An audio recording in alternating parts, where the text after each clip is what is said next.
कांग्रेस को नौजवानों को जो रोजगार मिल रहा है, किसी प्रकार से वहां नौकरियां मिल रही हैं धारा 370 हटने के कारण, तो कांग्रेस को नौजवानों को रोजगार नहीं चाहिए। कांग्रेस को जम्मू कश्मीर के अंदर हमारे नौजवानों को नौकरी मिल रही है वो नहीं चाहिए। उनको तो केवल एक ही चाहिए, पत्थर लो और पत्थर पटको और भारत के खिलाफ बोलो, तिरंगे का अपमान करो, तिरंगे को जलाओ और भारत माता का अपमान करो। यही कांग्रेस को चाहिए। तो कांग्रेस का अमन चैन नहीं, दहशतगर्दी चाहिए। कश्मीर में युवाओं के हाथों में जिस प्रकार से आज जो वातावरण कश्मीर का बना है, उन युवाओं के साथ फिर कांग्रेस उसी पत्थरबाजी को ले जाने का प्रयास कर रही है। इसलिए आज भारतीय जनता पार्टी, पूरा देश जम्मू कश्मीर के अंदर धारा 370 और 35A को फिर लाने के नेशनल कॉन्फ्रेंस के प्रस्ताव जो कांग्रेस के समर्थन से आ रहा है, देश को तोड़ने का कुचक्र फिर से रचने का प्रयास हो रहा है। प्रस्ताव में जिस प्रकार से भाषा का उपयोग किया गया है, इस पर भारतीय जनता पार्टी और पूरा देश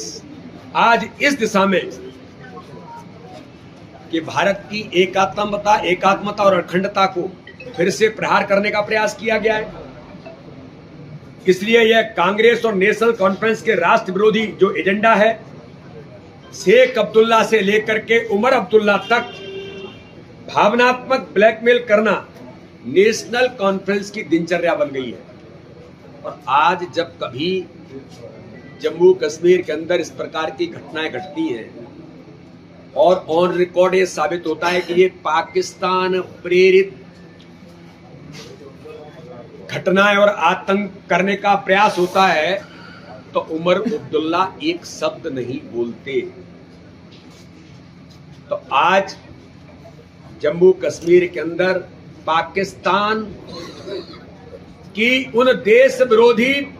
ताकतों को इस प्रकार से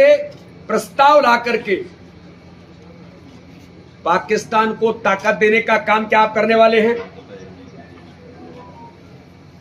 क्या जम्मू कश्मीर के अंदर नेशनल कॉन्फ्रेंस और कांग्रेस जो घाटी के अंदर शांति आई है उसको तोड़ करके आतंकवाद और अलगाववाद के काले दौर को फिर से वापस लाना चाहते हैं?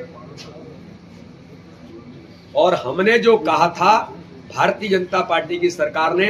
कि हम लोकतंत्र की बहाली करके जम्मू कश्मीर के अंदर चुनाव कराएंगे। माननीय प्रधानमंत्री नरेंद्र मोदी, जनता पार्टी की सरकार ने,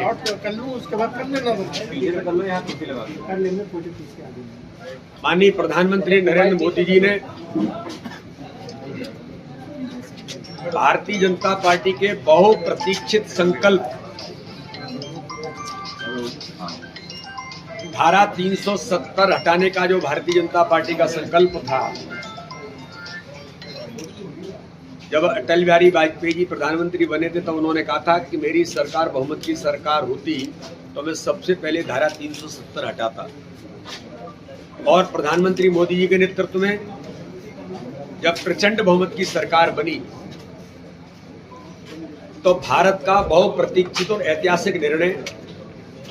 धारा 370 हटाकर जम्मू कश्मीर के अंदर संपूर्ण देश को एक सूत्र में बांधने का काम भारतीय जनता पार्टी की सरकार ने माननीय प्रधानमंत्री नरेंद्र मोदी और देश के हमारे गृह मंत्री माननीय अमित शाह जी ने उस संकल्प को पूरा किया। लेकिन दुर्भाग्य है कि जम्मू कश्मीर की विधानसभा में नेशनल कॉन्फ्रेंस की सरकार जो कांग्रेस के समर्थन से चल रही है, धारा 370 और 35A को हटाने के लिए जो प्रयास और जो प्रस्ताव लाने का प्रयास किया गया असंवैधानिक तरीके से, ये साबित करता है कि कांग्रेस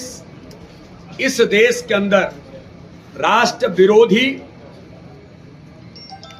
और जो बार बार संविधान की बात करते हैं, संविधान विरोधी और दलित विरोधी धारा 370 के अंदर प्रावधान है कि अगर कोई सफाई कर्मी अनुसूचित जाति का भाई वहां है तो जिंदगी भर सफाई कर्मी ही रहेगा। हमारे उन अनुसूचित भाइयों को दुनिया के अंदर, देश के अंदर अगर कोई योग्य बनता है, पढ़ लिख के तैयार होता है तो किसी भी स्थान पर जा सकता है। लेकिन जम्मू कश्मीर में धारा 370 के अंदर प्रावधान था कि वो सफाई कर्मी हैं तो वो सफाई कर्मी ही जिंदगी भर रहेगा। ऐसी धारा 370 को जो दलित विरोधी थी उसे समाप्त करने का काम प्रधानमंत्री नरेंद्र मोदी और अमित शाह जी ने किया, भारतीय जनता पार्टी की सरकार ने किया। तो ये कांग्रेस के नेतृत्व से राहुल गांधी जी मैं पूछना चाहता हूं, इस प्रस्ताव को नेशनल कॉन्फ्रेंस ने आपके सहयोग से, आपके समर्थन से, क्या आप